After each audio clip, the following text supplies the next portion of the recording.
Welcome to Technotes live stream. In this video, we're going to be talking about the highlights and the downsides or disappointments of 2022.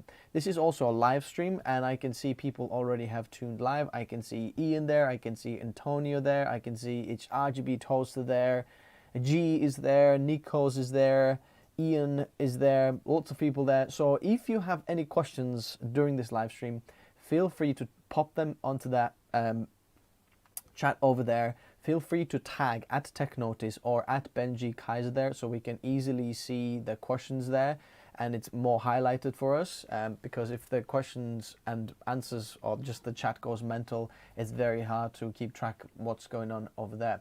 But I've got a very interesting guest here with us as well, and I'm going to introduce you. Here he is. This What is up? Benji Kaiser there, and if you want to give Benji Kaiser a Christmas present, then go and subscribe to his channel. He is trying to hit 100k. He's very, very, very close. So Yes. feel free to go and hit that. By the way, if he is hitting 100k, he's giving away, is it 3 laptops? 3 Legion 5 Pros we're going to give away once we pass 100,000 subscribers. So you're going to want to subscribe, ring the darn bell so you don't miss out on the launch video so you can enter to win once we hit 100,000 subscribers. Yeah. Exactly. Yep. So, yeah, I've got his channel linked in the description below as well. So if you want to go check him out, or just do it afterwards right now if you want to listen to this one. But basically, we want to have a chat with Ben about a few highlights and downsides now. But we're going to start with the good news first. Yes. And as always, any moment you can drop the questions down there. We'll get to you there as soon as we can. But my first highlight, or do you want to start this off, Ben? No, go for it. I'm going to go for it. Let me see, where was my notes? Oh, they're gone now. I'm just going to go for something that is not, in my notes right now, because I know there's going to be a few more things. But in terms of PC gear highlights, what's been like the best that's been released this year? One of the things that was the latest was a PC case. And the interesting thing is, PC cases aren't usually very, very exciting, but Yeah. this was Fractal Torrent PC case, and this is one of the nicest PC cases I have ever seen released. And I'm so glad this isn't like a gamer case, it's like a beautiful minimalistic case. And to me, that's a huge highlight, because we need more stuff that's minimalistic, greater focused, something like that. So Very cool. my biggest highlight, latest one, is that over there. I saw the other Fractal, the wooden one. Why not that one? Well, that is the wooden one. It's called Fractal North, but that's the wooden one. Oh. That's got the wood front. Oh, So it's... Torrent is the addition. Did I say torrent? Yeah, you said Torrent, which is still really cool as well. It's very cool. I'm glad you actually caught me out there, because I meant the Fractal North. People are Okay. saying this is low quality there. What is going on? It looks good on my end. I mean, as in, I'm on YouTube watching it, and it looks good. Okay, how are people Yeah. doing there? Slow internet on Buzz. How do I watch this? Shadow of Smokes. This will be uploaded later on onto the channel as well, so you can watch this later on the channel as well. But yeah, interesting. Yeah. We're getting a little bit of scrubbing, Yeah, which is weird, that is very, very odd. Let me think. How can I? because I have very fast internet at my house. Yeah, I think I can see him dropping some frames here, which is very, very odd. I don't know why we're doing this. Why is it dropping frames? Bam, bam, bam, bam, bam. Stream is lagging. Okay. Let me think. Is it? I'm downloading this. The only thing I'm sending is this here. Benji is up early. Yes. I used to Benji, get up this early, 6 days a week, except this wasn't even early. I used to get up at 4:30 every day to do my channel for about 5 years as I was trying to grow it. So Yeah, if I don't seem like I'm used to this, it's because it's been about 6 months since I stopped waking up early. Um, so thank you. I appreciate that. Okay, uh, that is videos lagging and buffering. Goodness me, why is this going on? Why is it doing it? Ben, do you want to yes. go on for like your highlights, your first one? Yeah, while you figured out. Yeah, okay. Yeah. Okay, let us not delay. So, my office is basically held together with small rig clamps. If I were to take my camera off of the small rig clamp that it's hooked to, you would see more small rig clamps than you've probably seen in on Amazon. They are just absolutely everywhere. So I think that these, though not a new thing to 2022, are something that are so handy. I hang my headphones on these. I mount lights. I hang my camera. I hang other lights and like cords and just, I mean, these things are so handy. It just, I don't even know how I lived without them before. So small rig clamps, they come in like all shapes and sizes. And what I love about them is they're not like insanely expensive. So normally for like a articulating arm from like Manfrotto or Tangerine Blue or something like that. These things are like 60 to 80 bucks. I mean, there's some that are like 150 from Manfrotto, but these are like anywhere from usually like $14 up to like $25. And so I just have these things absolutely everywhere. So those are probably like the saving grace of my office because just everything and anything can be mounted. They have like all kinds of stuff. I don't want to do an ad for them, but I really like them and they're a great price. You can find them, just Google them, stuff like that. No big deal. All right. Yeah, I must Those are a agree huge with hit. you. I've got a few of them lying around here as well, so I am absolutely loving these things. Oh But my gosh, yeah. in terms of creator laptops, creator tech, any Absolutely. highlights Oh, in there for you? I've got stacks. Okay. Go on then, fire away. So I'm gonna go with the first two being like the kind of thin and light, kind of more creator focused. All right. So these two, what it stands out to me most about these two is the trackpad. Okay. So there's a lot of laptops that have good performance. There's a lot of laptops that have decent battery life, so on and so forth. But what stands out about these two, and I don't have my top camera, so I'm just gonna have to lean these guys forward, is the size of the trackpad on this smaller form factor. So these Wow, are that is 14. massive. So these are like 14-inch laptops, but the trackpads are absolutely huge. What And so laptops for are they? me- So yeah, thank you. This is the HP Spectre X360, and this is the Lenovo Slim 7 Pro X. Okay. Mm-hmm. These two are awesome in regards to the functionality for creators. So this one's not a 2-in-1 laptop, and this is the 2-in-1 laptop, the HP Spectre. Mm-hmm. Now, I mean, but between the two, a lot of people ask me like, which one would you pick?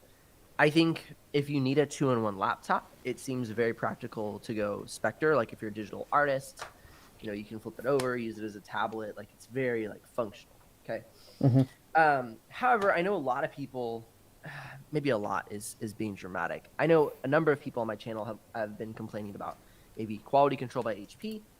I personally have never had an issue. I obviously don't use laptops for maybe as long as somebody would, but when I receive a laptop in, I haven't ever had an issue with HP laptops. I know a lot of people say like, I got one and it didn't work or whatever. And so I'm sorry that happened to you, but the HP is awesome. I love the build quality. It's very nice. It's like rounded edges, super comfy to hold. If you're looking for something that people are very, very often saying that the build quality is amazing and there's no issues and the customer service is awesome, go with Lenovo. I have heard nothing but good things this year from comments on the channel and just feedback, and they've been awesome to me as well. They have sent me loads and loads and loads of laptops. So I say that just to say like they have sent me a lot this year. So it's not that they're skewing my judgment because they've sent me so many, but I've had the opportunity to look at so many, and so many have been good, and so many have been in good condition and not giving me problems. So that's kind of the first kickoff of like in like creator laptops. Yeah. I have a few more here, but they'll be in a different category, so to speak. I'll probably continue with the same thread of laptops because obviously I don't do as many laptops on my channel as Yes. Ben, you are doing. You are like flying through stacks and stacks Oh of my gosh, laptops. I have so many lately. It's insane. My wife, she like came up to my little closet and she was like, "Oh my gosh, you've taken over my closet." But I have tried a few laptops, and I did ask you, Ben, like which laptop should I try? Because I got a few requests to get some laptops in, and like my highlights from this year of creator laptops, there's three laptops that I think really stood out for me. Number one, which I tested the earliest, was Asus ZenBook Pro 14 Duo OLED, which is 14-inch laptop, but I love the two-screen aspect ratio, the two screens of it, and both of them touch screen, so it's very intuitive, and then just packs a lot of power. Mine was the one with own Intel graphics inside, so only the 12700H and the Xe graphics from Intel. But you can also get that version with like the RTX 3050 Ti, I think. So you can add quite a bit of power in there, but I just loved how much multitasking capability they packed into that small form factor laptop. Did you try that one? So I didn't try that one. I tried the 16-inch one. Yeah, I tried the ZenBook without the dual screen. Okay. I tried the one with the dial, which I loved. I've had the dual screen before. I think for certain use cases, it's very practical. The only thing is like, one difficulty I found is like separating your tools. Say like in Premiere Pro, like grabbing your editing timeline and like moving it down. It can get a little wonky. I don't know if that's just like since I tested it last year. And it's also going to drain your battery life a lot, having two screens. Yeah. So like the practicality of it is and like the usefulness of it is good and bad all at the same time. Now, if you're not really on the go a lot, then it's like really cool to like have that dual screen connected right in. So, because I mean, external monitors are great, but they can get a little wonky unless you have like a really nice system to set them up. And then the i7 12700H, I think in the first few releases of going with that CPU without a dedicated GPU. Thank you. It was a little wonky at first. It showed very poor battery life. It showed average performance in the model that I tried. So I first tried the Asus VivoBook Pro X, 14 Pro, X Pro. I'm just kidding. They have really weird names. Very long names. Very and the long battery names. life was terrible, and the performance was thermal throttled, I thought. So what did you experience with that one? Like, what was the battery life? And like, okay, let's say you have the Legion 5i Pro you tested, right? Yeah. Because in Photoshop, you can kind of nix the dedicated GPU because it does a little bit, but it doesn't do that much. Yeah. In terms of the battery life, it wasn't like amazing on the ZenBook Pro, but I could easily go with like switch power efficiency mode and so on, and it was all right. The interesting thing was when I did like the benchmarks for these, then it scored like quite low in like Premiere Pro, for example, because obviously you don't have the dedicated GPU. But then I also did like the test of like working with a timeline, and it was interesting because that kind of surprised me. That like it was smooth playback? It was smooth playback, just because the Xe graphics has very, very good media engines inside. So if you're working with H.264 and 5 codecs, like you're getting very, very smooth timeline performance, which I think most people are going to do, on the go. If you're going to be editing and color grading loads like on the go, that's probably not the best laptop, because you really need a dedicated GPU for that, like for sure, NVIDIA, because the Lumetri color, for example, in Premiere Pro is GPU accelerated, and so is like the DaVinci Resolve loves to use like lots of GPU effects and so on. So it wasn't that good, but I really love the idea of dual screen multitasking. Like, there isn't a setup that I haven't got at least 2 screens up, because when I feel like I'm restricted to just one screen, I don't know what to do. Where do I put all my windows? I have constantly like 7 windows, 7 apps up all at I the same know. time. So I really love that aspect. But that was that. I wasn't necessarily impressed with the performance. I think it was more for like 2D graders, maybe designers who like to use the pen because it comes with a pen, and maybe Illustrator or Photoshop, something like that. Fantastic. The second laptop that was really, really impressive for me was the Lenovo Legion 5i Pro with the 12700H and RTX 3060, because Yeah. it packed so much performance. I know it's a gaming laptop, but the cooling was absolutely insane. If I compared the Lenovo and that Asus ZenBook Pro Duo 14-inch, then the Lenovo was like significantly faster, even though having the same processor, because better cooling pushes so much more power through. It was absolutely insane. Like, it wiped even the desktop size i9 11900K processor like absolutely out of the park performance. So I was really, really impressed with the performance of that one.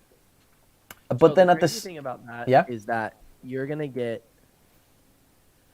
better performance out of the 5i Pro, 5 Pro kind of, but the 5i Pro than something like the Legion 7 on average. mm, And it's half the price. I mean, I did a video recently. Not half the price. You save about $750 roughly.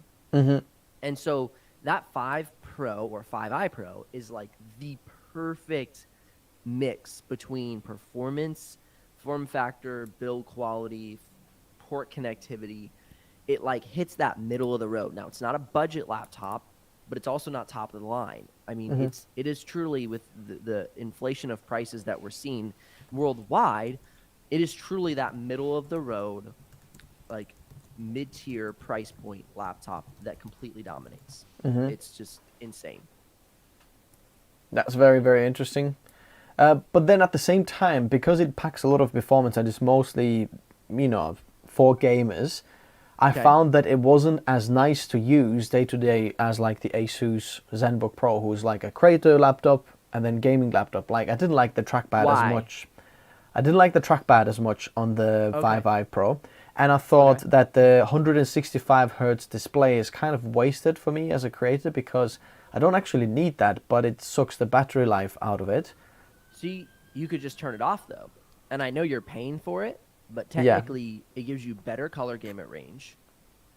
So if you just turn the hertz down, you still have a mid-tier price laptop, but you turn the hertz down, you immediately get better battery life. So I got about 9 hours of battery life out of the Ryzen version.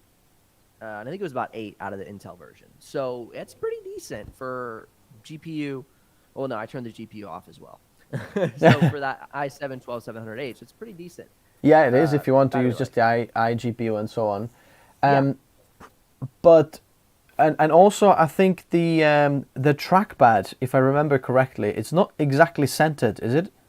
Oh yeah, okay. So yeah, okay. Let's talk about it. Because the trackpad is a slightly more towards left, is that right? Yeah.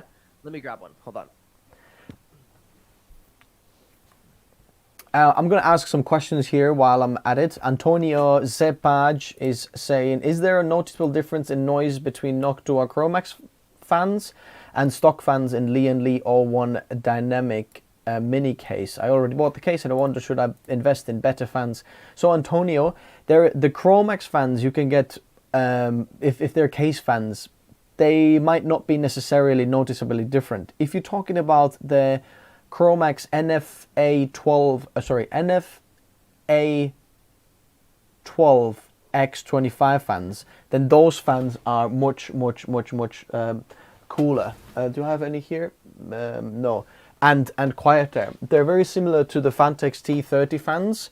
They are they're like massively performance and quiet fans, but you're not gonna notice that much difference if you just go in with a black Chromax fans. And Abid Hussein, is Noctua NHD Black suitable for 13900K? Yes, if you stick to Intel's PL1 and 2 power limitations, that means that you'll have to set it to 253 watts or 360 watts, something like that in BIOS. If you let the motherboard optimize the performance, it's gonna run 105 degrees instantly, because even liquid coolers can't keep up with 300 plus watts. Back to you, Ben. Yeah. I saw that G asked, do you think that 5i Pro or Asus would pair well with an iPad? I'm sure there's apps for that type of thing. I would just do some YouTubing and Googling. I have not used an iPad with a Windows device before, but I know there's apps where you can make it as like a second screen. Yeah. I think that's probably what you're wondering. So this is the 5 Pro. This is the Ryzen version. This is one of the ones that we'll do for the giveaway, so I hopefully won't spill my tea on it. But anyway, yeah, so this is like, you can see it's kind of offset to the... Yeah, to the left. Yes, to the left. This is one of the ones like that I'm like, this is one of the best laptops of the year. However, I will also say that the X16, which I recently did a review on, is one of the best creator laptops of the year. The reason I say creator is because it's a 2-in-1 laptop, so it gets that 2-in-1 aspect, right? So you can have it as a very large tablet if you would so choose. It has a large glass trackpad. Okay, you can get it in RTX 3060 and an RTX 3070 Ti. It has a minimal keyboard deck. It has a bright color accurate screen. It's a mini OLED display, so it's gonna be color accurate. It's gonna be bright, so great for creator tasks. And it has the Ryzen 9 6900HX, so it has good battery life, right? So you can go into eco mode. You can just use the iGPU, and you have great battery life. Okay, and you don't have a lot of this more gamer aspect of like this trackpad's moved over and you have a numpad. Now, and a lot of creators do like numpads, but I personally don't. And so it just kind of creates more of that classic laptop feel. It's very thin and light, magnesium alloy chassis. It is light, it's a good bit lighter than the 5 and 5 Pro. What's the price difference? Okay, so this is the configuration here that I have, I think is just under 2,000, around 2,000. Where I think the 5i Pro and 5 Pro you can probably get anywhere from around 1,600 to 1,900, depending on the configuration. So probably performance-wise, you'll probably get more with the Lenovo 5i Pro. Barely. I mean, performance per bang for buck. Oh yeah, That's what I mean. For sure. Yeah, because they kind of bounce back and forth between the test, which one is slightly better. But the 5i Pro, a 5i Pro across the board is the best performing laptop this year, on average. Yeah, I would agree. But this is still awesome. I really like this laptop, the X16. To me, it's like they took all of the things they got right on all the different laptops throughout the past 2 or 3 years, and then made that laptop. That's kind of what it's like to me. And then my third kind of laptop highlight for me is this one here. You bringing up the G14? The G14. Yeah, this is full AMD combo, 6900HS and 6800S GPU. I do wish that kind of the GPU was NVIDIA, just because I'd get more kind of support in creative applications. I think I could use CUDA more than OpenCL and so on. But the keyboard, I mean, I haven't tested a lot of keyboards, but this is the nicest keyboard I have ever tried on this one. It's so smooth as butter. I love the trackpad. I love just using this. Like, if I have to answer emails downstairs, this is the best that I'm going to take, because I mean, it is very, very nice to use. Usability, I love the 14-inch form factor, and it still packs like a ton of power. What do you think about the G14? Yeah, that is exactly why I said, and not to go back to the X16, but that's exactly why I said the X16 is like the best of all worlds, because the X13 was a really good option because I liked that it was thinner and lighter, it was more simplified, but it had that really small trackpad, right? It had like that little tiny postage stamp of a trackpad. Whereas the X16 took what they did right on the G14, like you're saying, awesome keyboard, awesome trackpad, and they brought it over to a bigger laptop. However, if you're looking for a smaller form factor, The G14 is stinking awesome. Yeah. It still is one of the most powerful laptops on my charts this year. You can get it for like you can get it for like under $1,400 on a sale. Oh yeah.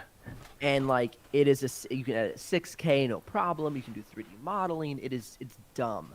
Yeah. The price point of that laptop. I mean, I don't know if Best Buy is still running the deal right now, but the model with Ryzen 9 and then the 6800S during this holiday season, that should be like about $2,000, but they were running this less than $1,300 in the US. So I was like, goodness me. Yeah, it was insane. Let's see what they got right now. Insane deal. This is the 60. Oh my gosh, are you kidding me? They're running the 6700S right now for $1,100. No way. Ridiculous. I'm gonna drop buy an one. affiliate link in the I might just description if buy people one want and to then, check like, this out. That's so crazy. Let me Like, check that think out. about that. That is, you can like that is. Oh my gosh, like that literally pisses me off that it's so cheap because it's like, it makes me so overwhelmed. It is, honestly. Oh my word. Why is this laptop $1,100. $2,000? This is a Ryzen 9 6900, Ryzen 7 6800.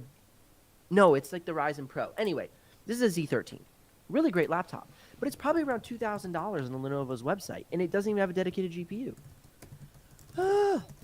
Like I don't get. Okay, so that's what confused me. Okay, this is what's getting me about the current landscape we're in as far as products. Some products are just like crazy expensive, and I don't even know why. Like I want to promote them, and I'm like, hey guys, this is a great product. And I look at the price, and I'm like, the price to performance to quality ratio doesn't make sense. And then you have something like the G14, and I'm like, what? How can you sell that for that price? That's just ridiculous. It is. Do you think it's so- because they're trying to get rid of stock just because CES, and they'll probably be launching the Ryzen 7000 CPU?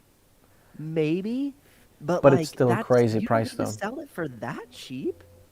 I mean, like that's a price you sell this laptop for in like 2 years, unless like Ryzen 7000 is just going to be so good that they're like, oh crap, we got to get rid of these things because they're Yeah. gonna look like trash. But I don't think so. Like, okay, what I'm saying is, guys, like go like that is enough laptop. Like that's plenty of laptop. You don't have to wait for Ryzen 7000. Like Oh, there's yeah. nothing that's going to happen between Ryzen 6000 and Ryzen 7000 as far as creator apps are concerned that is going to matter that much. Oh. Because you can edit 6K B-RAW and 6K red footage on that laptop right now. And so what are they going to do? Make it to where you can edit 8K? I don't own an 8K camera. Lori doesn't own an 8K camera. You might be able to tell your girlfriend you can edit 8K, but let me tell you, she's not going to care. So it's like, it doesn't really matter. 100%. 100%. I mean, the best case scenario, Ryzen 7000 comes out, usually the TikTok performance, what's going to happen is you're going to get 20% increase in performance. But believe me, the price is going to be $2,000 for that laptop. And you're going to have to wait till the end of the year till it drops that. So, But it won't drop that much. No, it will be 50% increase in price, but 20% increase in performance, something like that. You know, Yeah. better than. Yeah. I've got Oh my gosh. a question here from Michael Wolf is saying, what's your biggest disappointment for this year? I mean, might as well just mix it all up, the disappointments and highlights here now. But he's saying, for me, it's the lack of validated 128 gigabyte memory options on all DDR5 desktop platforms, including the lack of memory kits. So, Michael, just Hold to on, give you... Michael, what do you do? I'm curious what you do. Are you a creator? Are you a... Yes, just I'd love to comment know. what you do.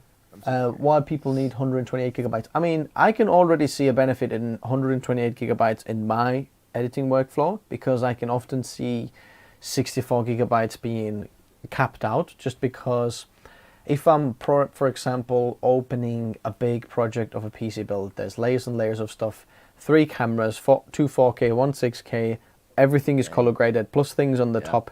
When I'm opening the project, what happens is, like the program loads a lot of the assets on the RAM, and then you'll have to wait for the program to go through RAM and then load everything up, boom, boom, boom, boom, boom. But then when you have more RAM, you'll have really fast memory. You can actually get this to come much faster, so the program loads much faster. But also, jack of all trades, Michael is saying, coding, video, VFX, comps, 3D, I can see, yeah. If you're doing CPU rendering, then that 128 gigabytes might be very good for you, because you can't get that on the GPU that much. But the thing is, after I made my 4 sticks XMP video, one of ASUS's kind of engineers must have seen my video and said, look, can we just have a chat? I just want to explain you a few things. How does this work and why does this work? So I'm going to give you a very quick conclusion here now. Just, Michael, why does 28 gigabytes of memory not work, and validated memory and so on with this? So basically, why 4 sticks XMP is not working is because of the memory controllers on the CPUs. We've got DDR5 memory, and there's new memory controllers on the CPUs now. And then the 13th gen is the first one to come with like the second generation of DDR5 memory controller. But there's so many different aspects of the XMP that's going to work with 128 gigabytes that you can get working in higher frequency. If you, Jack, want just 128 gigabytes working, just get the basic Crucial 4800 megahertz megatransfers per second, 32 gigabyte sticks. Line 4 of them up in your like motherboard, and like 95% of the time this is just going to work completely fine.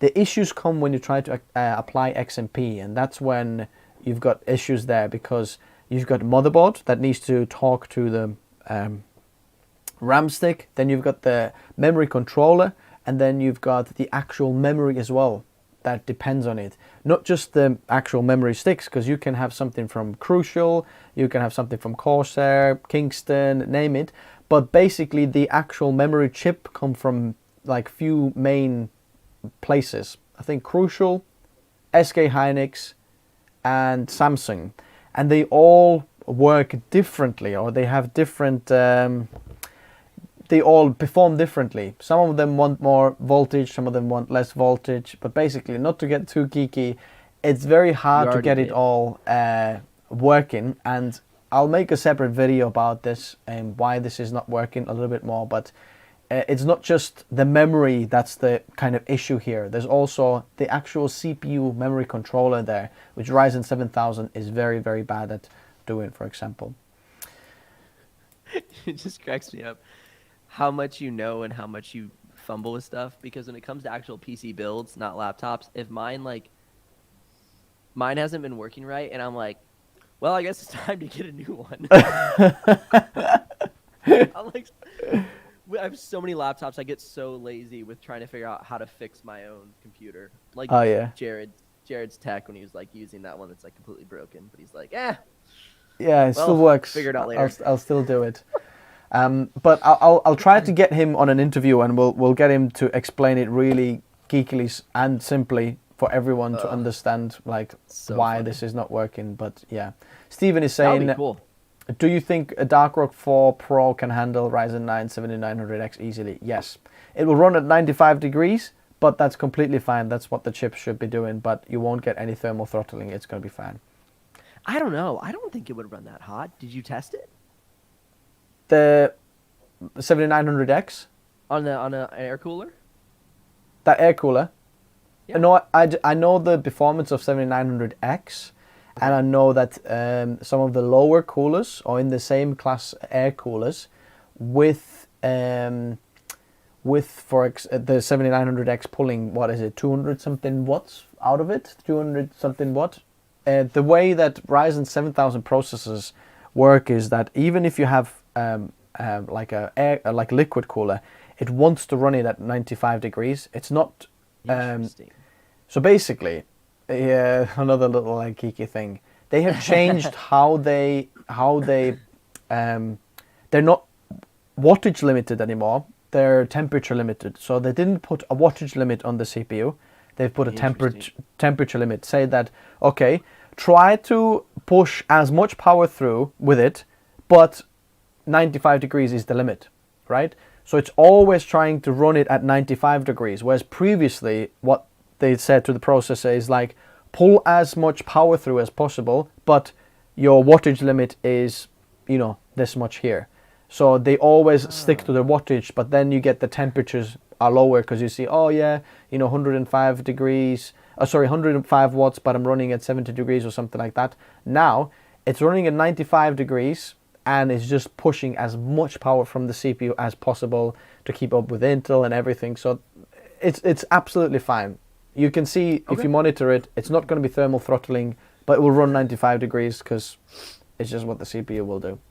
Gotcha. Yeah, I'm still running my 3900X, and I think I usually get like 60 degrees Celsius with a Dark Rock 4. Yeah. But I have a Dark Rock 4 in it. This is what often surprised me when talking to other creators, especially like you, Ben, as well, because I'm running like Ryzen 3000 series. My main editing there uses 3950X, which is a 16 core processor. Yeah, you got the big boy.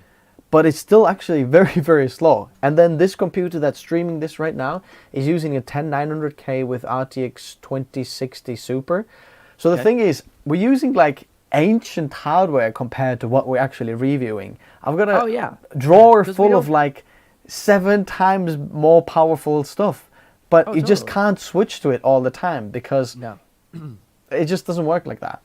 Yeah, and like, I mean, we don't get to keep, we have to give back like 99% of what we review, right? So it's like, you know, I mean, I'm hopefully getting a new PC build that I get to use, but it's like half the time it's like I get laptops which I have to send back, and because I do this where I like have to stream my camera into my system, I don't want to do that on a laptop because I'd have cords and I'd have like converter boxes, and just it would be my studio would be a corded, jumbled mess. Where a PC allows me to organize everything very well. And with that, I don't get PCs a lot, right? And I don't want to.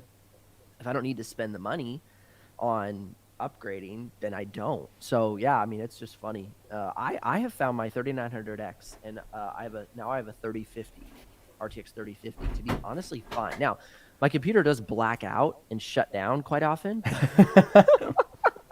But under the circumstances, it's decent. Yeah, I think I have 4 monitors hooked to it. And it literally just like has a seizure about every 5 days. So I think I should probably get a new one, but yeah. That's absolutely fascinating. I'm seeing Abid saying there a question as well. Abid, go check out my DDR5 versus DDR4 video if you want to see that performance. It's on the channel. You don't need to wait for this. Yeah.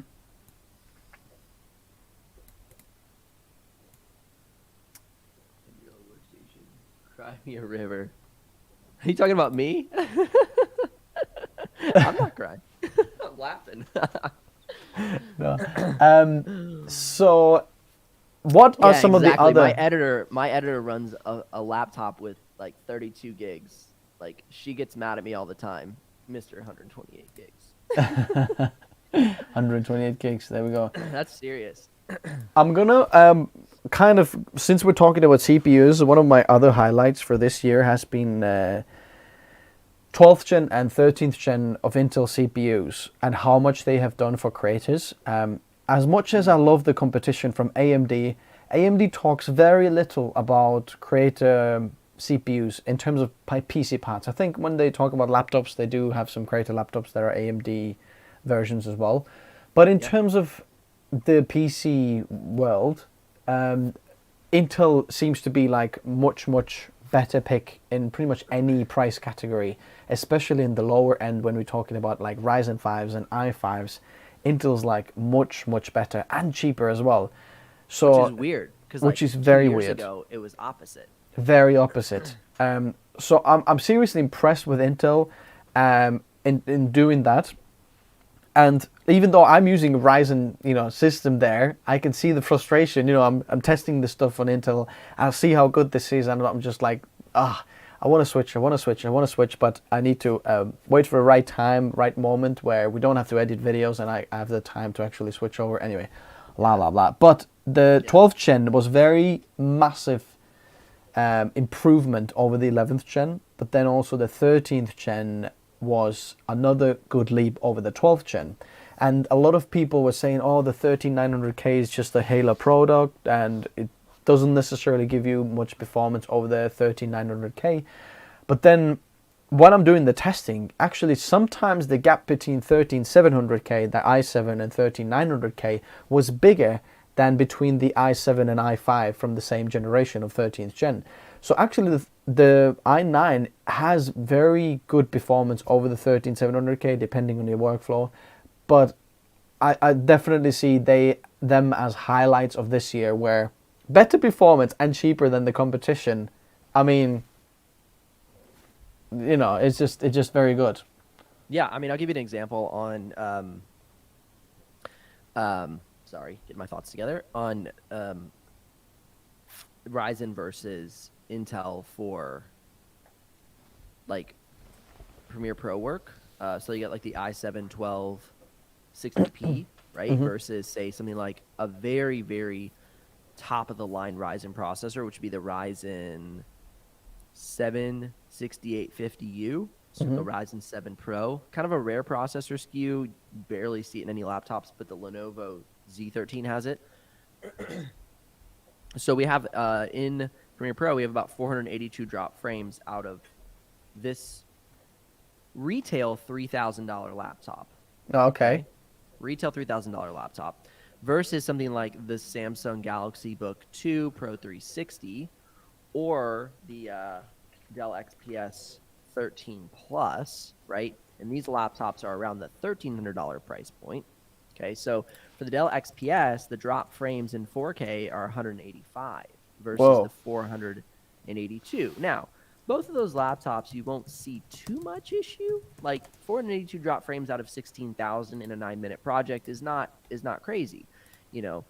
But I will say from a price to performance aspect, with the i7 1260p versus an equivalent Ryzen 7 6850U Pro, you're going to save more than half, right? Yeah. Now, they do have this on sale for $2,200 right now or something like that, or $2,000. But, I mean, that doesn't mean you can't get the Dell XPS on sale for like $1,000 or $1,200, right? And so I agree, like Intel is showing great performance. Now, I will say that this laptop gets 20 hours of battery life with that Ryzen processor. Whoa. Versus about, let's see what the Samsung got. About almost 14 hours at best, where this was 20 hours at best. So, you know, like there still is some efficiency benefits to Ryzen in many ways. I hope this year with 13th gen in the laptop SKUs, we're going to see more efficiency. But I don't know. You know, we talked to the Intel engineer, and he said that they weren't super focused on getting battery life at the moment. They're really focused on just increasing performance. So we'll see what 13th gen mobile brings us. Yeah, well, 13th gen desktop just shows slightly more power and better clock speeds, so they don't seem to be more efficient in terms of that one. So the that's interesting that you mentioned the power efficiency on the mobile. Okay. Just because I've got this huge video coming out on the 1st of January, I think, where I finally have finished all Intel 12th and 13th gen versus Ryzen 7000 processors, performance per watt kind of workflow, looking at it. Because most people online, when they do reviews or power efficiency review, what they do is they'll put them through something like Blender or Cinebench R23, where they see 100% utilization and show, look, Intel's using 300 watts of power, AMD is using 200 watts of power. AMD is more efficient than that. But then the thing is, I'd like to know how many people run it day to day, like 24/7. How much do they get like 100% utilization of the CPU? So then what I did was I finally started measuring the power efficiency on Puget Bench, Photoshop, Lightroom, and Premiere Pro workflows, because you can easily repeat them, and they put it through like a workflow, you know, load and doing different things, giving it lots of things to do, and then measuring how much time does it take, how many watts does it use, how much does the wattage actually, you know, cost in terms for you. And then the interesting thing is what I actually found by accident is that Intel processors on desktop are many times, sometimes more power efficient than Ryzen ones. When they're For- actually running tasks, not just pushing the CPU to max limits, which you will rarely ever do. Yes, the main thing is I think Ryzen has got some kind of issue with idle performance. So basically when your CPU is sitting idle, it can easily consume 40, 50 watts. And then you look at Intel consuming less than 10 watts. That's like 4 to 5 times less at the same time. And then in the workflow, you know, you've got like mixed usage. Intel is using actually much less. It does peak higher if you look at the workflow than Ryzen, but the actual average power used is quite a bit less on the Intel systems, which I was like, whoa. And now with the Ryzen 7000 GPUs, which it's one of them is over there. I've got a video coming out in an hour more about this GPU. It's the same thing. They've got some kind of issue with the idle power consumption. The GPU just sits there on idle, consuming 60 to 100 watts, doing nothing. Whereas AMD would consume, oh sorry, NVIDIA would consume something like less than 20, less than 10 watts. So I don't know what's going on with that. Video coming more about that very, very soon. But I think it's just interesting that sometimes mobile and desktop parts work slightly differently. James Robinson says, again, about the Intel Arc thing. I did notice your question earlier as well. Yep. But the Intel Arc, I think, is one of the highlights for me for this year. But then at the same time, one of the disappointments of this year. Because I've got some benchmarks, so let's hear what you got. First of all, I really want Intel to do really, really well with the Arc GPUs. And I think they do have a spot in the market where they can slot in, where they can offer something for creators and something for the gamers, right? And they just have a huge gap to catch up on, because obviously AMD and Intel have been in the business for so much longer, and they have so much better support for some of the applications and drivers and all sorts of things. But then Intel does have a little bit of a better kind of idea what they're going to do and what they can do, because the media engines on the Intel iGPUs and the Xe graphics that they have on the mobile CPUs are just absolutely amazing. They're like the best media engines you can get on planet Earth right now, which is absolutely insanely amazing. But they're missing the GPU performance there, and we were expecting more GPUs to be launched. They're not very readily available right now still. So I'm still waiting on a system. Yeah, exactly. So I've got the Arc A380 here, which is one of the lower ones. This is like 160 pound GPU there. The thing is with this one is, dang, that's so heavy, Lori. Oh yeah, it's definitely inside the box there. It's actually there doing benchmarks. I'll put the next one running now. The thing with that one is, if you want something that's very low power but supports very good video playback and lots of displays, because it supports I think 4 8K displays or something like that, at that price point you're not going to get anything like that. Plus AV1 encoding and decoding, you're not going to get a graphics card that is like that on the market. So that's very unique, and for the price point they're absolutely beating that. In terms of performance, not quite impressive. Yes. But at the same time, we'll have to compare it to $150 cards, which are like 1050s or 1650s. They're even more expensive from AMD. So actually, do you know what?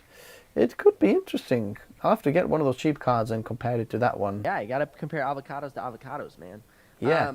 My thought nearly the same. Obviously, we're in different markets with laptops versus PCs. Very efficient. So, as an example, make sure I put my tea away so I don't spill anything anywhere. As an example, this is my new like productivity laptop, right? I haven't even reviewed it yet because I want to do a good job with it. But this is the ZenBook Pro with the i7-12700H Okay. and Arc A370M. Okay, so 4 gigs of VRAM, right? Okay. So this laptop normally would get about, an i7 12700H, right? Let's say with an RTX 3060, okay, out of the Legion 5 Pro, right? About 8 hours of battery life at best. The one I have here gets about 10, okay? So it's already more efficient, and I didn't have to turn it on iGPU mode, right? So it's much more efficient because I see right here, Michael said, I seem to remember Intel Arc having idle power issues. According to what I'm seeing, it's not having idle power issues. It's very efficient. It's working very well together with the i7 12700H. I was expecting an i7 1260p to get that good of battery life, not the 12700H. And so when I got this model, I was actually really disappointed. I thought it would have the 1260p because I wanted good battery life. And so when I tested it, I thought, well, man, I'm super happy because this means that I can have good on-the-go performance. Now, I'll talk about performance in a second, and have good battery life. So, for instance, last night, my wife and I, we hooked this up to our TV through the HDMI, and it was at a full charge. We watched probably about an hour and a half of The Chosen. Let's go. And then we, shut it down. And then this morning, I went ahead, turned it on, didn't plug it in, and we've been on the stream for about an hour, and I'm still at 70% battery. Whoa. So over 2 hours of use, and I still have 70% battery. I'm currently streaming the live stream. I streamed video last night and displayed to a 50-inch TV. I have 50 maybe. So it's very efficient. However, if we're going to talk about performance, let's compare an i5 12500H to this laptop. The i5 12500H has the RTX 3050, which is an equivalent VRAM. In BRAW, we dropped 1,041 frames out of 16,177 in the project. In BRAW, for the ZenBook with the Arc 370M, we dropped 6,808. A substantial difference, a 6x difference, almost 7x. So tell me which one was better now? The actual the Victus, the NVIDIA GPU was better for performance. Very interesting. So 1,000 drop frames out of 16,000 for the Victus with the RTX 3050 and i5 12500H versus the i7. So you're getting a better CPU and Arc, but you're dropping almost 7 times the drop frames. If you're editing 6K, if you're editing 4K, it drops no frames, so it doesn't really matter. But just talking like stress test. Now, the Photoshop benchmark was better, so we saw a 678 on. Oh no, sorry, hold on. Yeah, the Photoshop benchmark was slightly better, so a 936 for the Victus versus a 968 for the ZenBook. Okay. So efficiency, absolutely, much more efficient. Performance, not as much. So, yeah. Yeah, I think for what I want, I was impressed. I was wanting a little bit of on-the-go performance with good battery life. Interesting.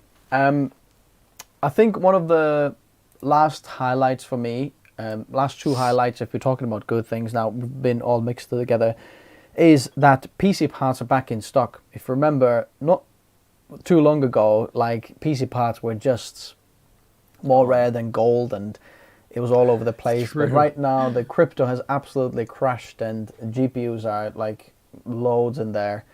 Obviously, NVIDIA has been a little bit cheeky about it as well. They're withholding stock so that, we can still sell it with the same, keep the prices up, even though there apparently seems to be loads of stock available. But then it's at least we can get something for a decent price. I think especially in the US, you guys have just amazing prices. Don't compare the EU prices because they're slightly different. So that's good news. And then one of the parts, if I'm talking about like creator parts, is Gigabyte Z690 Aero D motherboard. Just because there isn't that many creator motherboards available there, especially with the design and the features they offer. Gigabyte, please keep going with the Z690 Aero D. I can see that you haven't done the Z790 Aero D yet. I hope they're not like discontinuing this line because it's It's like a good laptop, good, creator laptop, absolutely specful and the biggest competitor to the Asus ProArt laptops. So I definitely want Gigabyte to succeed and keep going with this one. So definitely, that's one of the highlights. Any more highlights for you, Ben? Yeah, so the Legion 7 Slim, Mm-hmm. I would put it up there. My two favorite laptops of the year were the G14 and the Legion 7 Slim. Because I'm more of like a fanboy of thin and light laptops than I am like raw performance. Yeah. Like a 7 Pro. I'm not a gamer. So, and I don't really edit my 6K on the go, but I totally could with the Legion 7 Slim. So this is the AMD Advantage version. So it comes with the 6800S, the RX 6800S, killer for 3D modeling, killer for video editing, Photoshop, After Effects. And it's just a beautiful laptop to look at. And it doesn't have the RGB, which I think is kind of a waste of money because if you're plugged in, you shouldn't be using the RGB because it's going to kill your battery life. Just all around, the Slim 7 is awesome. So that would be a big highlight for me. I would say overall, I think Legion's bringing out some of the most refined laptops of the year, but then I don't want to leave out Asus because they're so innovative and they're bringing out really good quality as well. However, since I look like a huge Lenovo fanboy, I'm going to talk about my least favorite laptop of the year for a reason. I think this laptop is awesome because it's really, really handsome. It's all carbon fiber. It's the ThinkPad X1. However, it is so thermal throttled, it's insane. Or performance throttle. I don't know what it is, but it's throttled. Like, this is an i7-12700H and RTX 3060, and it scores, 25 or 30% lower than everything else. Why? Why do you think that is? Is it thermal throttling? I think the only thing I can really come up with is with the other Legion series, you have the Lenovo Vantage Center, just the straight Vantage Center. This has the Lenovo Commercial Vantage Center. The Lenovo regular Vantage Center gives you all kinds of customizable options for performance mode. You've seen the Legion 5i Pro. You can do DGPU mode, iGPU mode, hybrid DP, iGP hybrid. There's all these options. It's intelligent cooling. Have fun. There's nothing. And all intelligent cooling does is allows you to change the Windows power mode. You can go into Windows settings, go to power mode. So if you change the Windows power mode, the intelligent cooling in Vantage reacts to that change, which is minimal. So for instance, where you would get a 2-minute and 36-second export time on the 5i Pro, it's 6 minutes and 54 seconds export time on the X1. So it's a great laptop because of the styling and the build quality and the functionality of it, but the performance was overwhelmingly disappointing. So that'd be probably one of my biggest disappointments of the year because I've been wanting to review this for so long and I really had high hopes for it, and it just let me down. So wah wah. Yeah. Wah, wah, wah. And it's from Lenovo, which Lenovo's amazing, and I love Lenovo. But again, not everybody makes the best perfect products. Interesting. One of the biggest letdowns for me, which is very controversial, and people start to label you instantly to anti-something, is Mac Studio. Apple released this year the M1 Ultra and the Apple M1, Max and Pro chips, and I had the Mac Studio in, which I think I was just so let down of my expectations. Which, looking at the Apple's event, it made it sound like this is going to be the best thing that's ever happened to planet Earth. In terms of solving power, hunger, everything, and cancer, and literally autoimmune disease. And it will edit the video for you as well, and play back 700 million streams of 8K ProRes RAW. But the thing is, in real world, I was seriously struggling with it. My $1,500 PC was cruising past it, and I couldn't figure out why on earth was it wrong, because everything else seems to be like going right, but then it has this like weird little quirk that basically it only works with the best performance with Apple's own products. And what I mean by that is Final Cut. not necessarily even Final Cut. If you Okay. use Apple's display and this monitor, you're going to get good performance. If you use your own display and Okay. that, it's going to be horrendous. Because Wait. The display dictated the performance? literally, by plugging in my 32-inch 4K monitor, the performance was just a lag central. That's crazy. It's because it's not very well talked about, and I did make this video on my channel as well. But basically, the reason why it does that is because how Apple's scaling for the Mac OS works. So if I just plug in the monitor in the back of the Mac Studio, the monitor looks either massive, like looks like I'm grandpa with like serious yeah. visual like issues because the text is absolutely huge, or it's going to be so small that you can't see a thing. If you adjust it to normal, what you'd see in any of the other monitors, what happens is Apple's GPU starts to upscale the footage to 5K and then downsamples it to 4K and does Oh it my at the fresh rate. So it's going to do it at like 60 times every single second, which That's puts a massive like hit on the performance of the GPU. And then the whole like system starts to be and I was like, why can't I edit a simple 1080p like Premiere Pro timeline? And it was just because of the display. Later on I plugged in like a normal 1080p display, then it worked completely fine, and I was like pulling my hair out saying, why does just plugging in the display have such a massive performance hit on it? It's just because of how the scaling works, and Apple wants to have like a perfect Retina kind of rating, and pixels per inch. So if I went with 1440p 27-inch monitor, it would have been completely fine.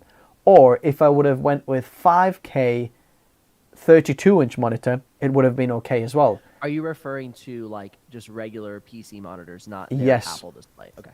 If you go with Apple displays, you can see they've got 27-inch 4K display or 2.8.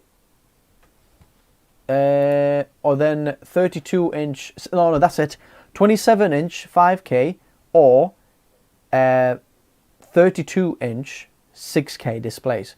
And they've got like weird resolutions that you can't find on Windows just because how they've scaled their whole operating system on their system. That's what's the situation basically. I think here's what has to be remembered about Apple is Apple wants to play with Apple. Yeah. That's where they're best, which is why their phones, their watches, and their laptops are the bread and butter of what Apple does. The advantage of choosing a PC goes away when you get an Apple desktop system. Apple desktop systems have always been a flop for as long as I can remember.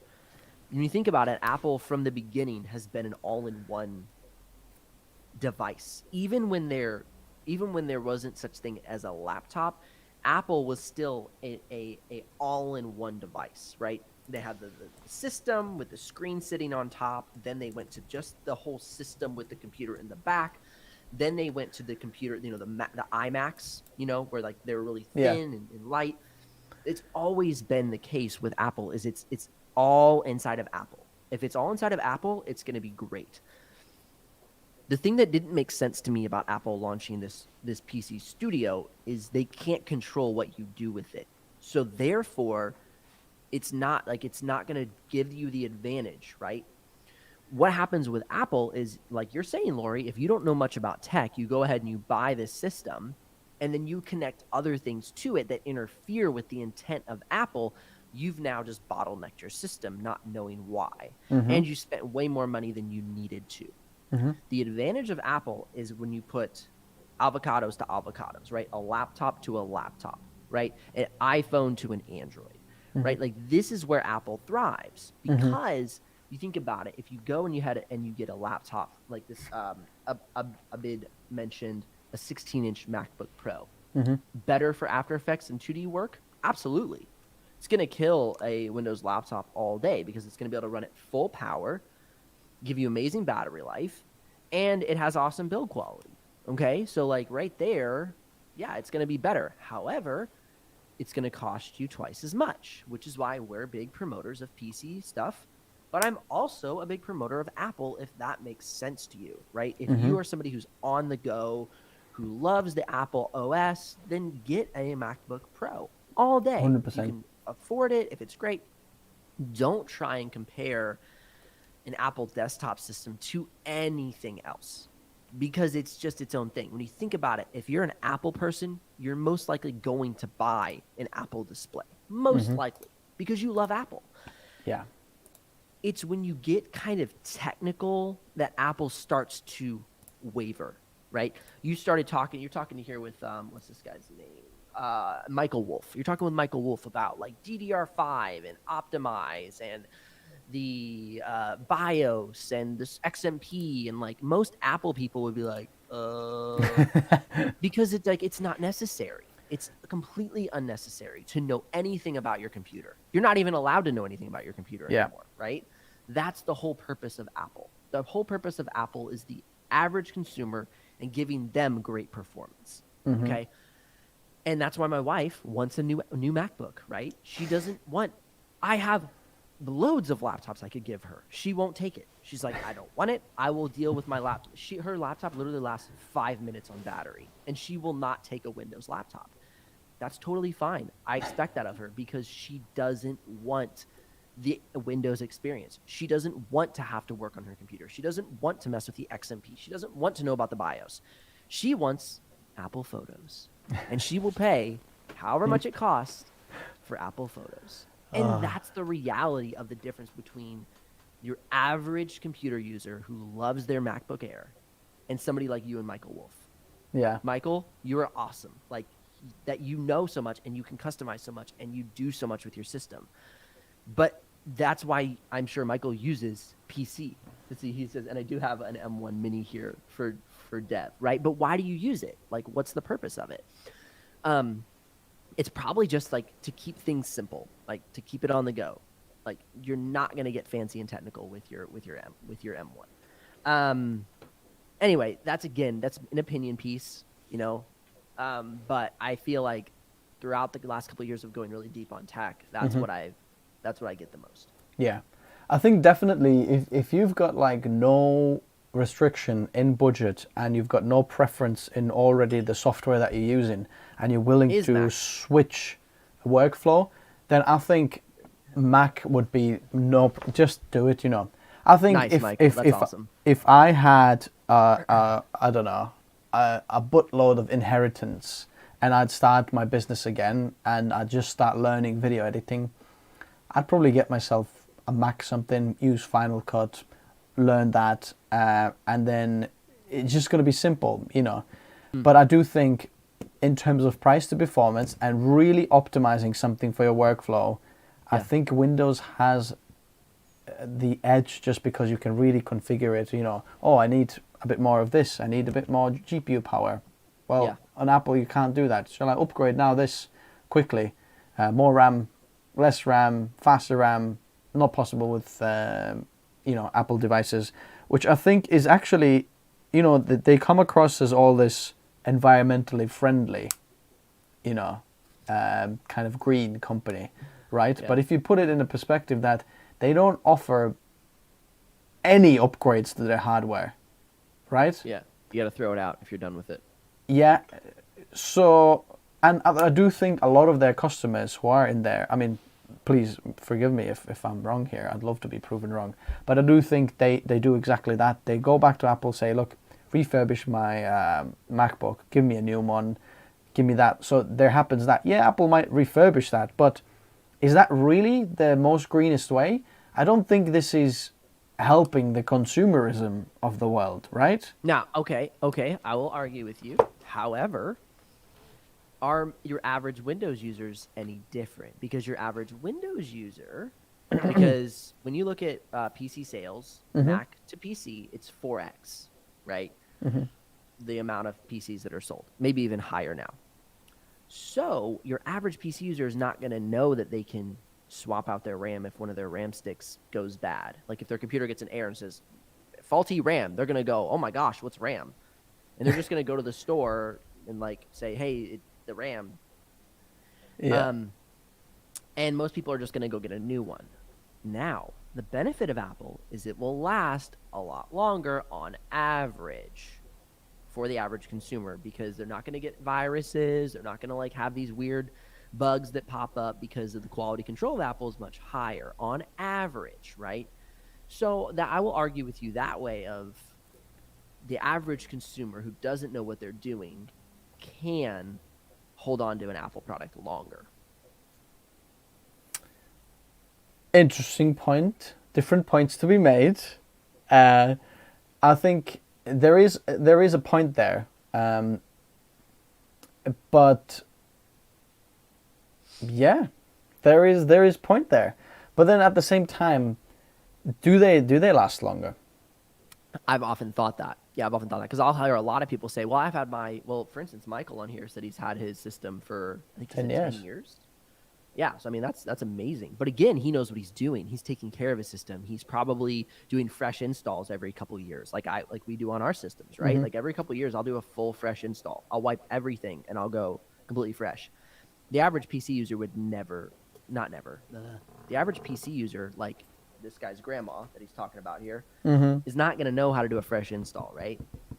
So again, you got like this expert versus, average consumer dynamic happening here. And again, we're just having a fun argument. I mean, the interesting thing is, if the Apple is not actually targeting the very, very high-end professionals. Like if you are looking at the movie editing studios, animation studios, a big like advert studios,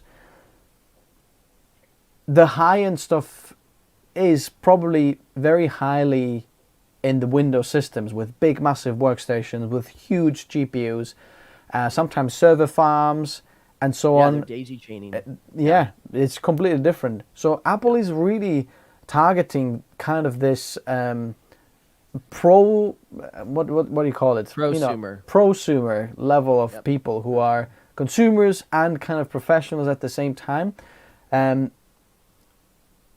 So it's interesting. I think it's so on different. It very much depends on people's workflow as well, like depending what they're doing. I would say here's 2 points that I would say. I would say the first point is it all started with the I'm a Mac and I'm a PC ads. That was where Apple revolutionized their status as the cool, best, hip, all the cliche boomer words that you would, if you buy a Mac, you're embodying that persona, right? And it's still the stigma today. If you see somebody with an Apple product, you think of the one guy. If you see somebody with a Windows product, you think of the other guy. You think of like The Office, like a character from The Office, which is basically who that character was. Like you're a Kevin from The Office if you have a PC. Yeah.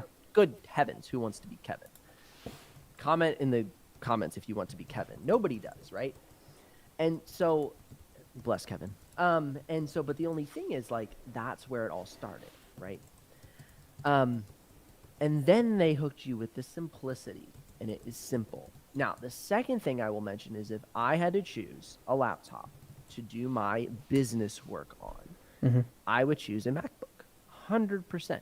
The only problem is I don't just do business. I'm a creator, so I have to have HDMI ports. I have to have US, like other types of ports. I have to have an SD card reader. Well, now Apple brought that back. But like the functionality for me lends itself to Windows just because of the extras I do. But on average, I would prefer to run a MacBook. I just enjoy the cleaner experience. But when I go ahead and I try and do my work, Apple gets in my way. It really gets in my way. So, yeah. Yeah. I mean, that's very, very similar with me. Like, I have no problem switching to Great point, Michael.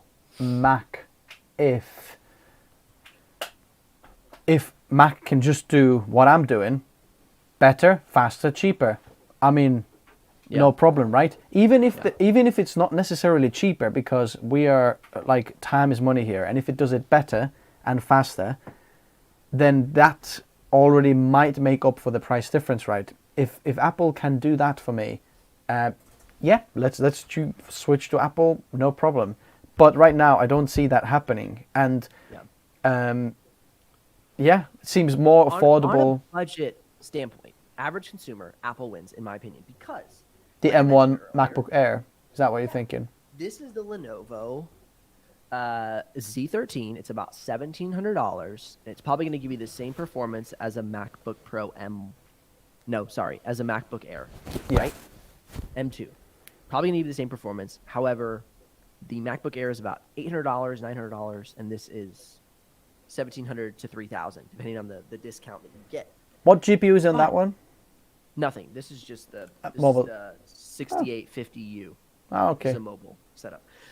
But as soon as we go Pro, all of that affordable consumer price point just flies out the window, right? Just completely runs off the shelf. It's overwhelming. I mean, help me to understand, why would someone choose that Lenovo over a MacBook M1? That's exactly I don't know. That is probably the biggest question I have when I'm reviewing some of these more thin and light PCs, is I review them in isolation. This is how I work. When I do a head-to-head review, I'm reviewing the two laptops and their strengths. I'm not always reviewing this one is punching this one in the face. I'm saying, hey, if this is your use case, this is why it's good. If this is your use case, this is why it's good. Overall, if we're going to put a head-to-head battle in place, the average consumer would do well buying a MacBook Air. For the price, for the ease of use, for a lot of people own iPhones in the country. And so it's like, that's where it is weird. Let's see what, I'm super curious what Michael said. Hey, I'm looking at Data knows Zlich about computers. He struggles the same with Windows and Mac. Makes no difference for noobs, in my opinion. Okay, so Michael, your thought on your dad. I agree that the function of a computer, like as in the OS, makes no difference. I totally agree, because we all have to learn how to navigate roads, right? So like if we come to a new city, we're gonna be lost for a while until we start exploring. So I agree on that level that Windows versus Mac really doesn't make a big difference. However, when you need that city to not have, when you need that city to not be under construction, think about when you go to a city that's under construction versus you go to a city that's not under construction. You can get around a little bit easier. For me, Windows can be a city under construction for a lot of noobs, like you're saying. Mac is a city not under construction. They both are challenging, but the city not under construction kind of just like works on its own. Like there's no detours, the signs all make sense. And what I mean by that is like if things start going wrong, not completely like where your system's failing, but just like, oh, why is my computer all of a sudden like the resolution is way out of whack? Like most Macs don't like change resolutions on you or whatever, or, hard to find. Everything kind of just works as it should. And that's what I mean by ease of use. Michael, you might argue with that. I'm super curious your thoughts. But then I'd also expect professionals to know their tools. That's how I roll. Yeah, no. Okay, so here you go. Think about this. We're talking people that don't know the difference between the web and the desktop, or people who manage to drag the icon bar out of the Safari and need support call. Exactly. Absolutely, Michael. Okay, that word professionals to me is a very sticky word, because you seem like a very detail-oriented professional, right? Like you know your stuff. You're super in tune with what your tech is doing, why it's broken, how it works. To me, the average artist and creator that I met while in college, so I went to school for graphic design, and then I stayed on for my master's in graphic design. Don't use it anymore, but that's neither here nor there. what I found is the average person had no idea about their system, which is actually why I started my channel. I started my channel. Good heavens, it's pouring outside. I started my channel because I was the person who ended up buying a system that didn't work for what I needed it for. And I was very frustrated. And so I kind of made it my mission to inform creators on the simplicity of what they needed. That's why Lori is like super technical and I'm a lot more simplistic because I'm trying to stay simple for the average creator who wants to just make pretty pictures and take photos and doesn't want to get super deep into why their computer needs to run DDR4 or DDR5. They just want to know if upgrading to 32 is better than 16. They don't care the XMP, they don't care the profile, they don't care DDR5 versus DDR4. They just want to make sure that if their computer's DDR5, they should buy DDR5, right? So I think that word professionals is a very large spectrum, as it were. And because of that, you have people who want Mac because of the simplicity versus, the other end. Back then, it was types that... I think you're onto something because if I'm just thinking about Exactly, Michael. in my life, the people who I've met, the most highest people in their like creative field, no matter what they do, music, photo, whatever. What I've often seen is the ones who are truly gifted in one specific area, they don't necessarily know anything else very well. Yes. And so if you're talking about someone who's truly professional, they often have people around them as a team who have their strengths in their area to complete kind of the package, and they really perform like in something that very, very well, So a musician, for example, a singers, for example, don't necessarily need to know music. They can just be very, very good singers, very talented at what they're doing, but don't know much about the music theory. And then at the same time, they can be a pianist or like a keyboard player who's super, super knowledgeable about the music and knows all the ins and outs and knows how much frequency you need to tune your bass guitars in and all that. But that's like a different kind of professional. I think there's different professionals, if you know what I mean. I do think some professionals are just very good at that, directors and so on. I don't think not all of them know their tools, There can be guys who really know how the camera works and all the ins and outs, but then some of them are really, really creative and professionals, but they don't actually know how the camera works. Well, I think that's one of the things that's challenging about our day and age is like everybody has the opportunity to have tech. Everybody has the opportunity to create a studio from their house because things have become so affordable. However, going from at-home musician to a professional recording studio is millions of dollars. You can get close to the same level of quality, but a lot of times somebody could order this microphone and miss just one piece of gear. And they'll look at this microphone and go, why does, I don't know, we were watching The Chosen last night. So why does Taya from Hillsong United, why does her voice sound so crisp and so clear with this microphone, and mine sounds like I'm in a steel tube, right? And it's all about maybe they just didn't have a cloud lifter and they're jacking up the decibels because they can't hear themselves, and now all of a sudden this mic is totally blown out, right? This mic is incredible, and she was using it last night, and her voice sounds amazing. But like the access doesn't always include the insight, right? So access doesn't always mean insight. And I think insight takes time, and when you're somebody who doesn't have the time to figure things out because you're just trying to launch your music career, that's where that professional split starts to happen. And that's where a team is often out of reach for some people, and that can be a real struggle. Yeah. So, I mean, Michael is saying here that musicians know how to take care of their instruments. Painters used to, and some still do, create their own paints and tools. I don't think it's a clear out. Absolutely get that point, but I don't think this is what we're trying to say here, because clearing or cleaning or how to take care of their instrument is not the same as knowing how the instrument was built.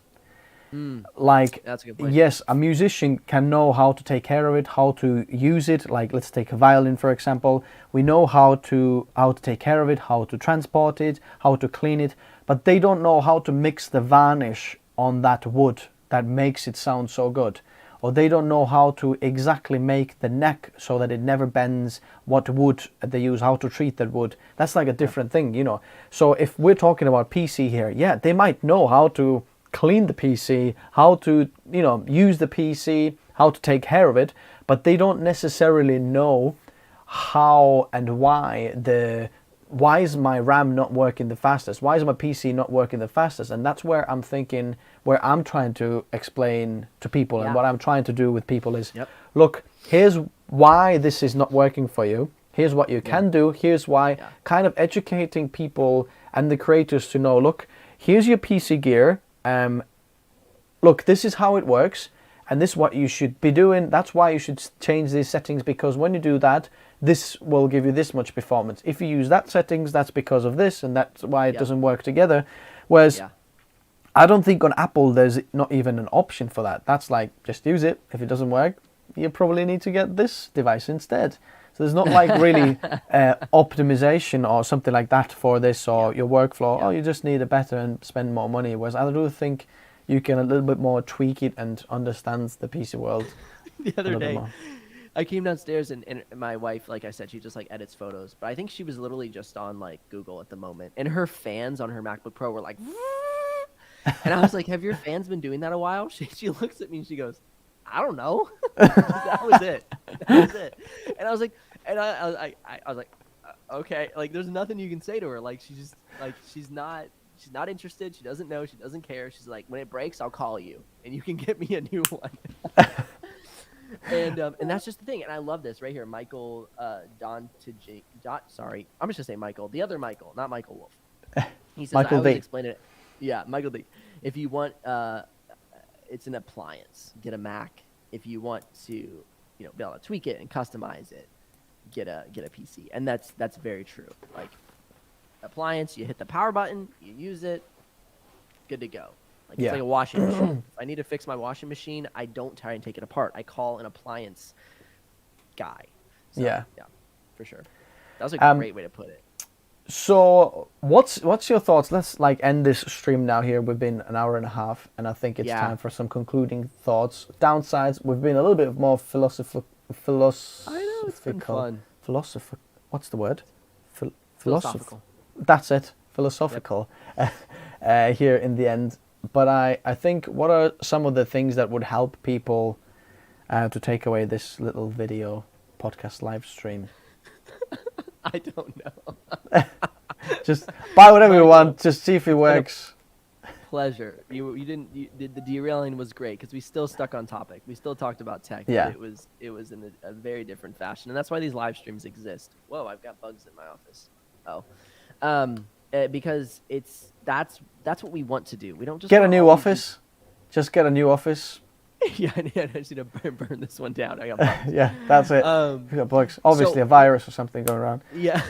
So we do tech videos, but like we don't always just want to tell people like what to buy or why this switch is different. Like this is what makes what we do enjoyable, is being able to talk more about it. But what we find is that algorithm, as it were, doesn't always play nicely to us just talking about what we want to talk about. And that's why these live streams are so important. And maybe one day me and Lori will be like Peter McKinnon, where we can make a video saying it's been hard and get 500,000 views. But, that might not ever happen. So, we do live streams where a few, maybe 100 people come on, or 30 people, and we just hang out and get this opportunity. So I do think that this is a little bit of more niche, like live stream, where we talk a little bit more creator tech, and because creators are slightly different than other consumers, they use slightly different things.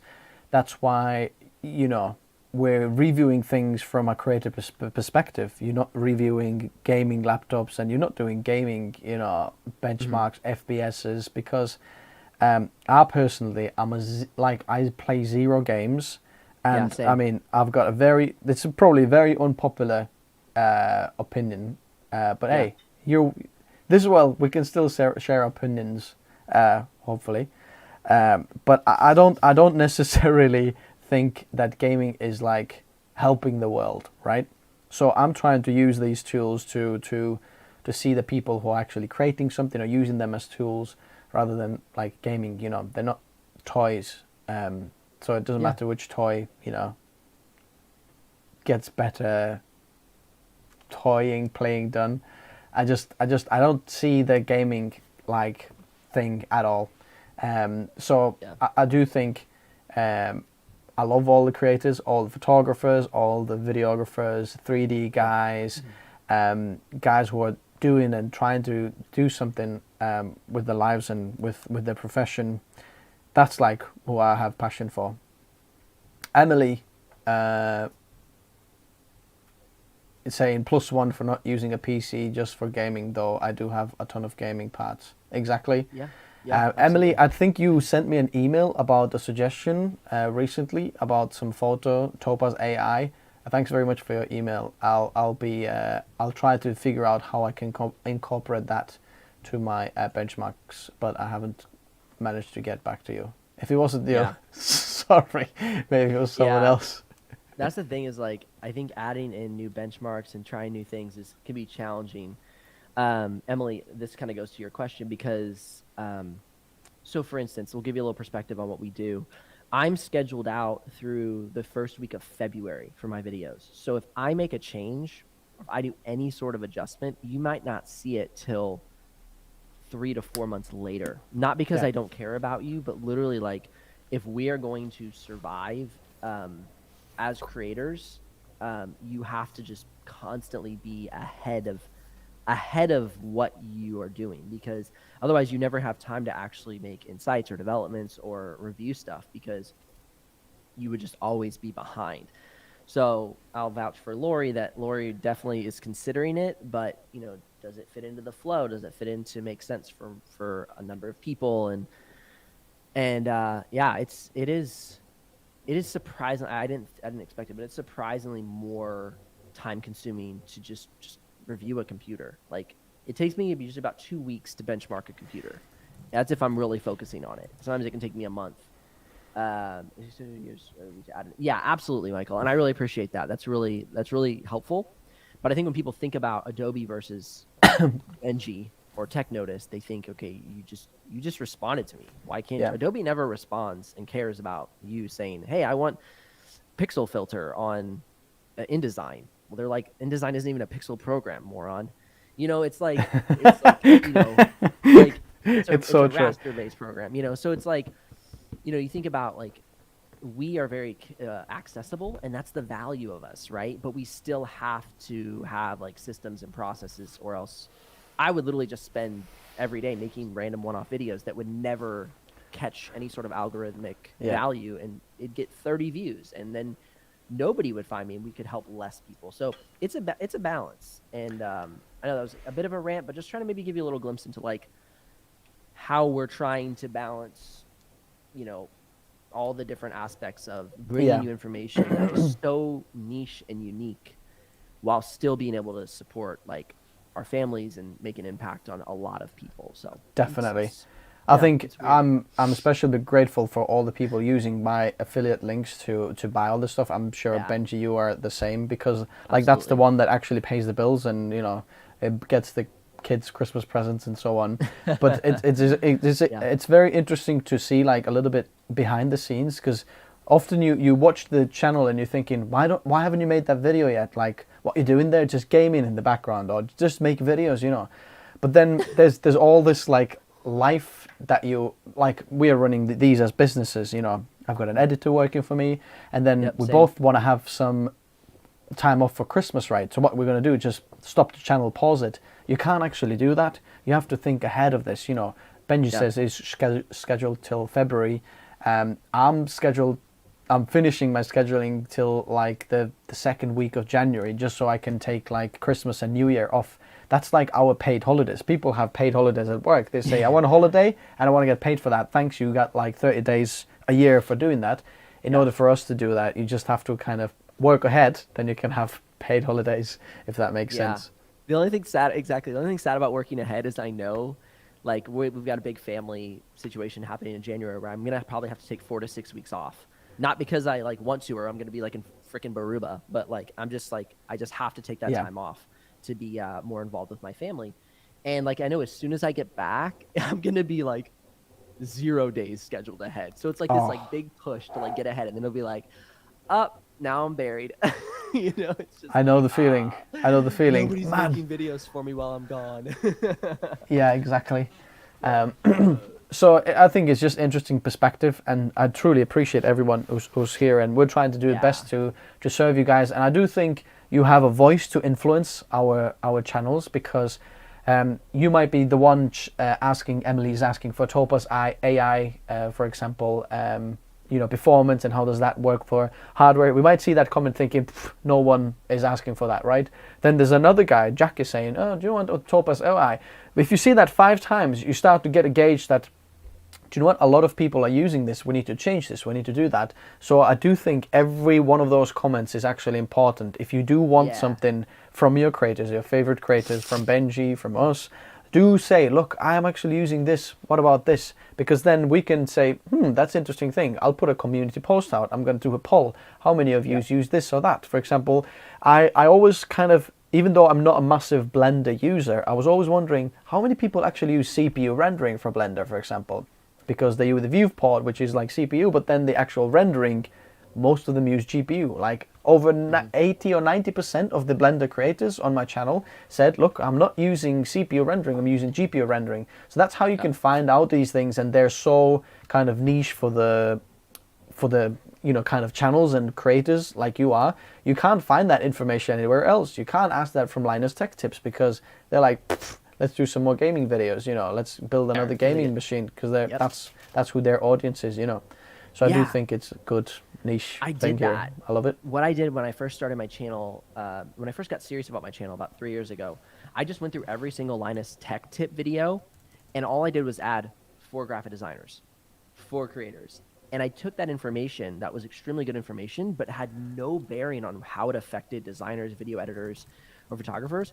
And I just like took it and just pivoted it. And so that all creators could know why cores and threads matters, why RAM matters for them, what a GPU is. And then that just like, it takes that and it puts a very slim perspective on it. However, again, why Linus does what he does is because he gets millions of views versus tens of thousands of views, which I had to accept, that I knew that I'm only going to get tens of thousands of views because that's the only amount that's about the people who care, you know. So we kind of take a very acceptance route in the content we create, because there's billions of gamers in the world where there might only be 1 million or a couple million creators who care enough about this info to know about it. So that definitely makes a lot of sense, Laurie. Yeah, awesome. We're gonna Dennis there is saying, last question, I'll answer that one as well, so you don't feel like I'm ignoring you. You said gaming is not helping the world and that you love creators such as videographers and blah blah blah, but what about professionals making games, like game developers? What's your take on them? Very good question, and kind of feels like, oh, what about them then, catching my out? I think, yeah, they are definitely creators, but then at the same time, my personal opinion is that it's not like helping the world. Again, I know you're a creator, but you're creating games, right? Obviously. Also, so, yeah, there we go. Michael is saying, someone who's just listening to this on the way home. I feel like also, Michael when people needs to be a game, guest on our live stream. I know. Also, when people game, they can't shoot at each other in real life. That's a benefit and makes the world better. Gosh. I just think I'm personally not like a very massive games kind of promoter, because I just don't see. Okay, so here's the issue. What I have, I see All right, grown. let's go, Laurie. Okay, this is hot sauce now to end this. Careful. Tread softly. Boom. Oh, lost connection. Oh, is the internet gone now? Ah, still here. So I see grown-up men, right? they've got kids, their dads, and instead of spending their time with the family, things that actually matter, things that are important in this world, their kids probably want to play with them. Their kids want to read books with them. They might choose to game on their own, which is I think I just don't get that. I just think it's something that people do when they're children, but I don't get it when they're older. I know a lot of people say that, oh, I'm escaping, or it's like relaxation. Yeah, sure, we can say that the same about like watching movies. It's relaxation, and I can see where you're coming from. But you watch movies, you do that. You I don't know, play football for relaxation. You go for a walk for relaxation.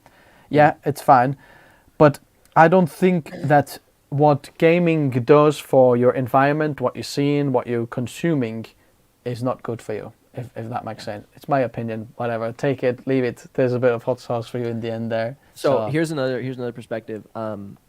This is like another left like derailment, but I recently started learning stock trading, and what I found is that I thought I enjoyed the gamification aspect of stock trading. Okay, and I do, because I was a big gamer from about 12 to 16. Like I really got into I did Call of gaming Duty when I and was younger. Xbox, so I really enjoyed it, and I found ways to kind of incorporate that into my life in more professional aspects. YouTube is sort of a game, and I did stock trading. But what I found that gaming, the lie of gaming when it comes to a professional life, is in gaming you never fail backwards, you always fail forwards. So for instance, this is like what I was talking to my wife about the other day. I said, when you struggle with a level in a game, you just keep dying over and over again. But you don't die and go back to the beginning of the game, unless you're on like a Game Boy and you turn off your Game Boy and there's no memory and you have to start all over again. Ugh. What I found with like professional things, and I think the reason why so many people struggle with something like the stock market or starting a business or something in a professional world, is that you can go massively backwards, and we're not used to that as humans when we play video games, when we're going to school, right? School, you never get pulled back a grade. You can get held back, as in stay in the same grade, just like in a video game. Mm-hmm. But you're never sent back to kindergarten when you were in third grade, right? And so I think it messes with the mind of thinking that nothing has reverse consequences. It's like stagnation is like the worst it could be, and that's not true. So the stock market has shown me that like the stagnation isn't true, but you can actually reverse backwards. And so that is a lie that I kind of mentally embodied, and it affected, and it's been affecting my approach to the market. And I think so many people would be better off if they didn't learn that pattern. And I would have been better off if I didn't learn that pattern. So that's one of my thoughts on it, and it's been really challenging for me to kind of overcome that programming. Yeah. Because even YouTube, I don't really ever go necessarily backwards. Like I kind of always keep kind of stepping up slowly. And so trading was one of the first things I ever did in my life that I had a risk of going backwards, and it was very overwhelming for the first couple of months. And so it's been an interesting thing trying to overcome. Okay, I need to answer his question. I already answered it, but I'm going to answer it again. Abid, yes, you would be very capable of After Effects and 2D work. The MacBook Pro is one of the best performing laptops in After Effects that I have seen. It has very good GPU and CPU management in After Effects, and especially 2D work for creator apps of all sorts, like Photoshop, InDesign, Illustrator, the Affinity suites. Obviously, Sketch is a Mac-only product, so it's a very, very good product for that. Do you need that much power? I don't necessarily would say like you think so, but if you are going to get it, I would definitely get the Apple M1 Pro, and that would be very suitable for you. So yeah, I think that's the one he's talking about. 10-core CPU, that's probably M1 Pro. Yeah, that'll be good. Yeah, Michael, I totally agree. I think for me, trading was more of a mental challenge. It's more of a challenge to build my character than just to like, hey, I'm going to drive a Porsche one day. Like, no, I want to develop my character, and that is probably one of my biggest convictions of stock trading, honestly. Because it's crazy. It's monkey business, no doubt. Yeah. Yeah, just a. I mean, we could talk about this. I'll probably end here now. We can talk about this gaming versus not gaming for ages, but basically, this is the end of the stream. Thanks very much, guys, for tuning in. We're gonna end now. It's been way too long, but thanks very much, everyone, for tuning in. If you're just tuning in now, and you want to check out the crazy deal that we found out during this live stream, I think I have already linked it in the description below. Yes, it's the 4th or 5th line there. You can find the crazy deal on the G14 if you want to pick that up. And help Benji Kaiser to reach 100k, so you might be able to get one of the Legion laptops there. He's giving away 3, not 1, not 2, 3. So thanks, guys, for listening, tuning in, and we'll see you in the next one. Actually, if you're on my channel, in 12 minutes in 40 minutes another video is coming out, so we'll see you soon. Killer. Later. Okay, bye.